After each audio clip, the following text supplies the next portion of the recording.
Paano nga ba manligaw? Kakatapos lang ng pang-5 na taon ko sanang relasyon. Okay na ako. Handa na ako sa susunod na hakbang. Paano nga ba uli yun?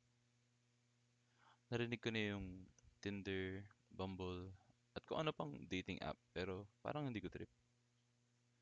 Tulad pa rin kaya ng dati. Tipong mag-uusap kayo mula dapit hapon hanggang madaling araw tungkol sa kung ano-ano mga bagay. Trip niyo sa buhay, mga pangarap, horoscope kung pareho kayo naniniwala, paboritong musika na may sample na pauso o wala sa tono, pero dahil interesado kayo sa isa't isa, masaya at napakatamis ng inyong mga tawa. Sabi nga nila, kung kulang ka sa muka, idaan mo sa tuwa. Uso pa ba ang paghaharana?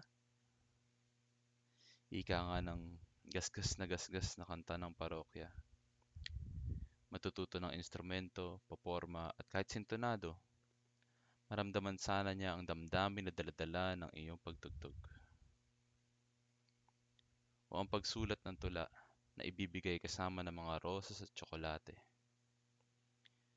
Ito ay bilog. Ikaw ay aking iniirog.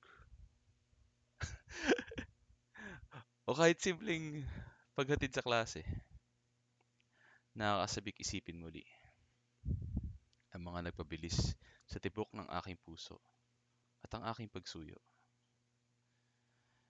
Handang-handa na ako tumawa, umiyak, umintindi, humagulgol, humalakhak, masaktan, mayakap na mahigpit, makatikim muli ng halik.